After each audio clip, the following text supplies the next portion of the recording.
So tell me, Greg, I mean, how valuable is a website? Like for anybody who's starting a business and they talking about, well, I just got my little Facebook page, or I'm gonna go get a prefab website like what they sell on, some of these other ones. How valuable has it been to have your own branded website for final touch detailing? It is very, very valuable because your website is you. You build a website and people look at you, and when they look at you, they look at your website the same way. It's very important to have your own brand of the website.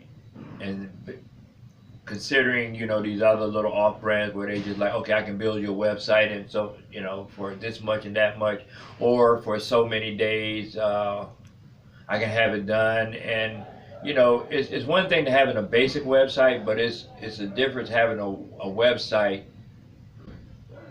with some pass in it. That makes a lot of difference because just like you say, your business, any person's business and their personality in their website is going to tell a lot about that person. So that's basically your whole brand then, because people get to see who you are. They get to see who I am. And when they come in the door, they know who I am. When they talk to me, they know who I am. They're already familiar with me by going through my website, by reading my bio and everything like that, and looking at some of the service that I offer. And then when they call me and talk about it. And one thing about me, I don't overcharge people. I give people the service according to the way that they need it. I don't, like most detail shops, you go into a detail shop, they'll tell you that, okay, you need a full detail. You come in, you're getting a full detail. But your car may not need a full detail. It may just need wash, vacuum, wipe down really good. The carpets may need shampoo. So then you separate all that. Why sit there and let a person spend $200 for something that they can get for $100? And I know I am in business to make money, but I feel with me being truthful to my clients, that's going to take it even further for me, because they don't have a problem when, word of mouth is the best advertisement. Yeah. So when they go and say, you know what, this guy, he's honest, he does good work. So I would recommend him to anybody, because this other detail shop is going to charge me $200 for something that they didn't really have to do. And I go to this guy, he charged me $100 because all the other stuff that they said that I needed, I didn't need.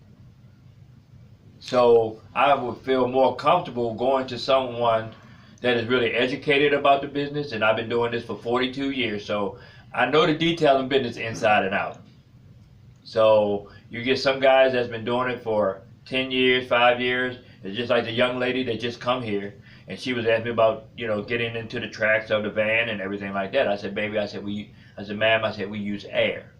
I said, we use air because air gets into every porthole of the car, every part of the carpet, all these little tracks for the seats. So that means you're not using a towel, because towel is not going to get... No, a towel's not going to get it. And I said, if you have anyone that come to detail your vehicle and they don't have air, they're not going to do a good job. And that's compressed air, like an air chuck. Air. Okay. Yeah, air compressor. Okay. And you basically just spraying all the water off. You got to use the air to get all into the crevices of the car. Just like a lot of people, they use toothbrushes. Matter of fact, I had a guy here helping me one day, and he was trying to learn the business, but he wanted to do it the old-fashioned way. He wanted to get the toothbrush and everything. So he said, Mr. Greg, I'm going to get you some toothbrushes. I said, toothbrushes are outdated. We use air. Air is more quicker, is more sufficient, and it gets the job done a lot better. I said, a toothbrush can't get in between the seat, okay? It can't break the dirt. When you got the proper air, you can blow whatever between that seat without removing the seat. You can blow it out. Because I've been coming to you for all my vehicles for years. Since 1999? No, actually, since 2003. 2003 is when I met you for the first time. No, you met me back in 99. Nah, I wasn't in Maryland then. I had moved down here. I moved to Maryland in 02. Okay. So it's 2003 is when I met you, when you back at Sports Chevrolet. Right, because you was working for a magazine. I had my magazine, back then. Because I remember when you said, hey, if you go to the car wash, the water is still in the nooks and crannies, and the minute you drive and you hit the air, everything flies out and Right. attacks your wax and everything starts dripping off and all that stuff. Right. So you was like, okay, you go through every With crevice with that with air air, chuck. yeah. Yeah. You were one of the first people to have a detailing show on YouTube. Right. Because there were people actually who had detailing videos, but you were the first one to have a detailing show, Final Touch TV. Uh-huh. And what was the main reason you had that? Was that because people didn't know what the difference between detailing and car wash? Detail and car wash, and they still don't know today. And I always still educate people, which the word detail came out in the mid-'90s.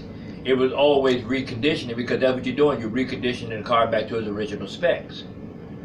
So there's no such thing as a detail. Detail means I'm going to go into detail and tell you what I'm going to do.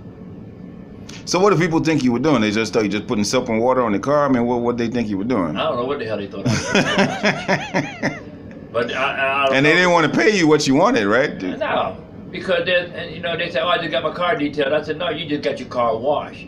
I said, you got it washed and vacuumed. I said, everything has its own category. Wash and wax, buff and wax, shampoo and wax, shampoo and wash, a full detail, which the word that people use to, which is basically a reconditioning. You don't have to say full reconditioning. Reconditioning speaks for itself, because you're reconditioning the car back to its original specs. So reconditioning is when you washing the vehicle, you're doing the rims, you're doing the tires, you're doing up under the fender wells, you're doing the engine, you're doing the trunk, you're doing the door jambs, shampooing the carpets, the seats, the mats, the door panels, the headliner, the instrument panels, getting all the nooks and crannies. And they didn't know you were doing any of that. Right, and buffing it and waxing it. And yet they wanted to pay you what, $20? Yeah, they wanted. Yeah. And that what you just described, how much does that typically go for? That's around $200. And how long does that take? About 4 hours. That's a long time. It's a long time. It's a lot of work. That's a lot of elbow grease. A lot of elbow grease. So is that you by yourself, or you got your staff doing that? That's me. I do it. My staff does it as well. So on a typical car, is that a two-man job or one-man It's job? basically a two-man job. But you can do it with a one-man job. That's why it's going to take so much longer. Have you had clients like try to do it themselves and then come back and say, this is too much work? Oh, yeah. I have a lot of them that even come to wash cars, and they say, like, I ain't doing it no more. I tell them, I said, that's fine with me. I said, I'm glad you don't want to do it. So how did Final Touch TV help out your business? Having that show on, because you got some videos that are over 100,000 views. Right, and it helped a lot, because they even had people from other countries calling me and asking information about detailing. So you have people from other countries calling you. Yeah. To ask you about, so you were seen as so they now knew that Greg Lyles and Final Touch Detailing were experts in the field, because you've been doing this for years. Since You've been since 1976. Yeah, so you got a lot of experience. Uh-huh. Yeah, that's one of you guys coming in. So having your own content, because today all the internet and everything, if you have a company and a business, you have to create your own content. Yeah. And so how were you able to balance that out with getting content created and then running the business? Because your main focus is the business. That's your area of expertise. So how did you manage that? Well, just like I say, word of mouth, and and I do everything myself. So that's what makes life it makes it hard on one end, but it makes it easy on the other, because I don't have to pay somebody else to sit there and take up, basically have a secretary to take phone calls or appointments or anything like that. That's something that I do on my own. And like I said, I'm not a big lover of technology, but that's one part of the technology that makes it easy for me, because it saves me money. So you had us come and shoot the videos for you. That helped free up your time. Oh yeah, because you could just focus on doing the detailing, and then you knew that stuff was being handled, and then you had people actually even recognizing you walking down the street here in Laurel, right? Right. Yes. So it was very powerful. Oh yes. I had a lady say one day, she said, "You that guy?" I said, "What guy?" "I seen you on the video." I said, "What video?" She said, "YouTube." I said, "Okay, yeah, that's me." I got to make sure,